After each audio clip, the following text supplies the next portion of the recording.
Saya dari kafir masuk Islam, dulunya binatang, sekarang jadi manusia. Saya pudin dari manusia jadi, udah susah. Kalau sudah binatang, sudah susah, nggak bisa dibantah lagi. Mana lebih ya, ibu bapak suka mantan binatang atau mantan manusia? Mantan binatang jadi manusia. Saya pudin dari manusia jadi binatang. Sulit dibantah kalau sudah jadi binatang begini.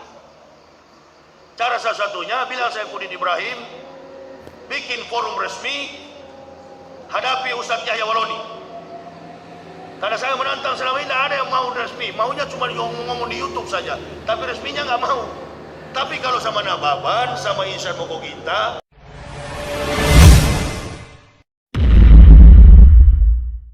sekarang PKS itu partai apa? Hanya itu yang konsisten dengan Islam hari ini. Tuan Guru Bajang partai apa? Sudah terjawab. Siapa yang lebih Islam?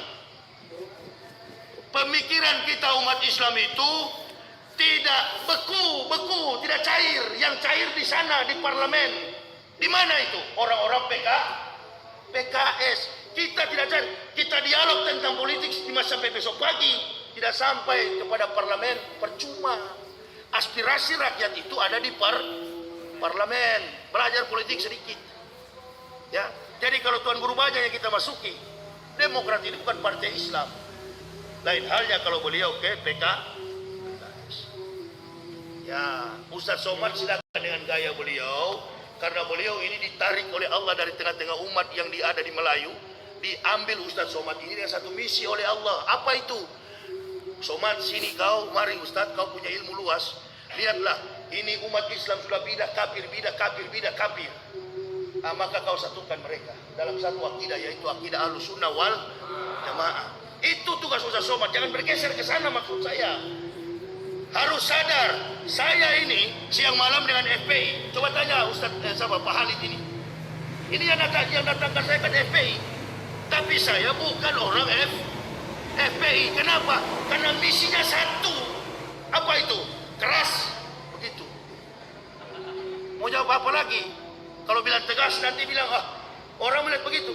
Tapi pertarungan di Poso, mayat-mayat yang ada di pantai, yang ada di sana? Aceh, Nangguru Aceh Darussalam, 600.000 mayat. Habib Rizik 3 hari 3 malam yang cerita sama saya orang FPI, Haji Simamora yang ada di Duri. Orang FPI Pekanbaru, orang FPI di mana-mana, kumpul mayat-mayat ini. NU dan Muhammadiyah kemana? P3 kemana? PKB kemana? Jangan suka menjelekkan FPI. Ya, itu saudara kita. Ada juga saudara-saudara kita yang urus, yang bawa kompor ke masjid. Apa itu jemaah tabligh? Jangan juga ditolak, kasihan. Dengan begitu kafir memantau, kafir melihat, gampang pecahkan Islam. Saya kalau masuk Islam munafik, saya sudah gabung sama grup-grup itu. Yang suka bida-bida, yang suka kafir-kafirkan sesama saya kumpul. Itu kumpulan-kumpulan orang pengecut semua itu. Kalau Islam demo dia lari. Dia kalau ceramah sampai 5 biji mic begini, makanya saya tidak usah pakai tiang itu. 5 biji mic begini, semua bidah. Yang kita pakai topi miring begini bidah. Pakai begini bidah. Nah itu. Jadi Bapak, ini orang Indonesia ini memang wa ahlu rustaki bil jahli. Mentang-mentang beliau ini ustaz, jangan melihat persoalan itu dengan sebelah mata. Buka matamu dua-dua, cakrawala berpikir cukup sekali merasakan kegagalan jin. Sudah gagal kemarin kan, semua pada fokus Jokowi. Waduh, gagal ini kalau jadi presiden. Saya sendiri pun terpukau pertama. Tapi setelah saya buka buku Nuratun Nasihin, wa ahlu rustaki bil jahli, orang kampung karena kebodohan. Apapun ditelan mentah-mentah oleh masyarakat kita. Ditelan mentah-mentah. Saya punya istri itu kalau saya lagi bawa mobil, udah pegang handphone. Hei. Kita ini keluarga Ustaz, berhenti. Enggak Pak, saya mau lihat ini Pak Kiai Jainuddin. Bukan Kiai Jainuddin itu, kau lihat sinetron itu. Saya tahu lagunya kok dari belakang sini, dangdut segala macam itu. Kalau mau putar dangdut kita singgah di kaki 5, kita beli Mansur apa itu? Mansur S. Imam S Arifin. Nah itu kalau itu biar dua volume saya mau dengar. Dengan lagu-lagu Melayu Riau. Saya senang. Kayak sudah terbiasa, artinya apa saja informasi telan semua. Tunggu dulu, lihat dulu siapa beliau ini. Dan hati-hati, perhatikan baik-baik. Jawaban terakhir, sampai kiamat Indonesia, dunia ini kiamat, jangan pernah berharap kalau suku lain bisa jadi presiden kecuali orang Jawa. Karena mayoritas penduduk di Indonesia ini bersuku Jawa. Emosi, orang-orang di luar Jawa emosi, Sulawesi panas, Batak apalagi. Nanti mati semua nih rakyat kalau di luar Jawa yang pimpin. Kalau orang Jawa sudah teruji, Prabowo ini Jawa, Jokowi ini Jawa. Bukan karena orang Jawa sentimen, bukan persoalan sentimental, bukan, atau karena sukuisme, bukan. Tapi memang orang Jawa itu punya semboyan, nggak tahu saya, filosofis Jawanya apa itu. Mereka telaten atau apa ya, saya nggak tahu. Tapi tidak bisa, orang Jawa itu nggak bisa dikalahkan. Sampai di Eropa, dimanapun pasti ada orang Jawa. Dan kalau kita ke Amerika, kita nggak dikenal Indonesia. You come from Java? Yes, I am from Java. Bukan Indonesia, Java yang dikenal di sana. Jadi tidak bisa. Jayabaya itu, kepemimpinan itu, Mojopahit dan lain sebagainya, Jawa. Boleh, sudah jelas. Saya mau tanya sekarang terakhir supaya lebih jelas lagi. Yusuf kalah dengan Tuan Guru Bajang, siapa lebih kaliber? Yusuf kalah dengan Tuan Guru Bajang, siapa lebih kaliber? Bisa nggak Yusuf kalah jadi presiden? Sampai 2 periode tetap wakil. Saya jawab lagi yang lain. Stop itu cerita politik. Nanti tanya lagi, nanti curiga lagi sama saya. Oh pantas Pak Yahya ini tidak mau, karena memang dia dari Kristen ya. Jangan salah kita, jangan diadu domba kita. Ya, beliau kalau betul-betul kiai, dia bukan di Demokrat. Insya Allah saya dukung. Kalau dia independen, beliau bergantung pada Demokrat, bukan kepada Partai Islam dari kemarin-kemarin. Jadi itu yang saya datang Ustaz Somad, mudah-mudahan Pak Ustaz Somad sadar. Hati-hati jangan ditunggangi, karena kita Ustaz ini tidak boleh ditunggah. Saya berdakwah begini, FPI yang undang saya, tapi saya satu catatan, boleh saya dihadirkan, tapi jangan dimanfaatkan. Selesai. Kemarin ada orang dari tim Edi Rahmayadi telepon saya, Ustaz, ada yang mau ketemu. Karena saya selalu bilang, pilih Pak Edi, pilih Pak Edi. Oh saya bilang begini, bukan berarti saya mau ketemu beliau. Kalau Ustaz sudah bertemu dengan kandidat politikus, otaknya pasti rusak. Yang ada di pikirannya hanya duit. Makanya saya nggak mau, saya walaupun orang bilang jual buku, saya nggak jadi masalah.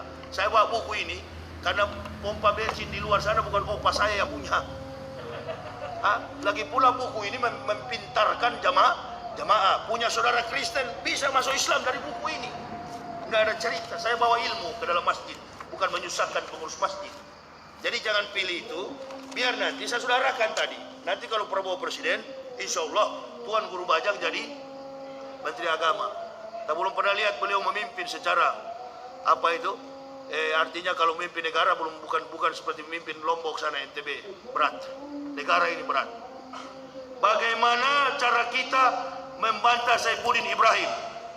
Inna syarat dawabi indallahi lazina kafaru fahum la yu'minun. Sesungguhnya binatang makhluk yang paling buruk di sisi Allah adalah orang-orang kafir. Berarti saya dari kafir masuk Islam. Dulunya binatang, sekarang jadi manusia. Saifuddin dari manusia jadi udah susah. Kalau sudah binatang sudah susah, nggak bisa dibantah lagi. Mana lebih ya, ibu bapak suka mantan binatang atau mantan manusia?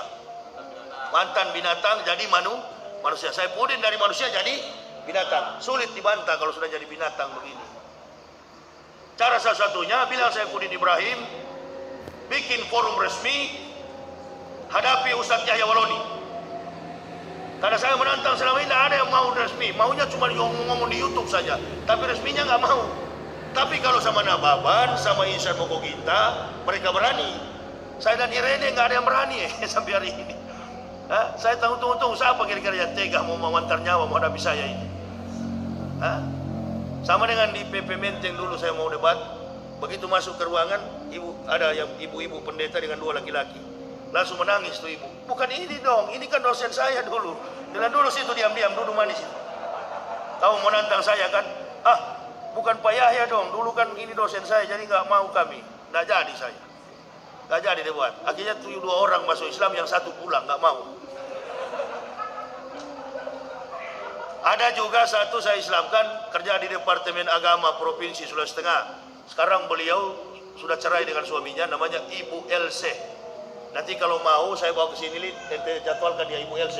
Kebetulan dia sudah tinggalkan suaminya, sekarang dia janda, cantik. Saya Islamkan, S2 dia Bu, S2. Pendeta dari Poso sana, saya Islamkan. Anaknya 2, suaminya sudah tetap di Kristen karena waktu dia berdialog dengan saya, kalau Ustadz Yahya kalah kembali ke Kristen, kalau dia kalah dia kembali ke Islam. Alhamdulillah cuma 1 pertanyaan saya kasih, nggak bisa jawab dan dia masuk Islam. Kalau Saifuddin ini mau debat susah, sudah susah. Ini orang pengecut, dia kalau sudah masuk Kristen begini, tidak ada masalahnya. Dia ini kan orang yang boleh dikatakan sedikit banyaknya mengerti ilmu Islam. Bahkan saya dengar dia aktivis Muhammadiyah. Jadi orang seperti ini berat kalau untuk kembali ke Islam.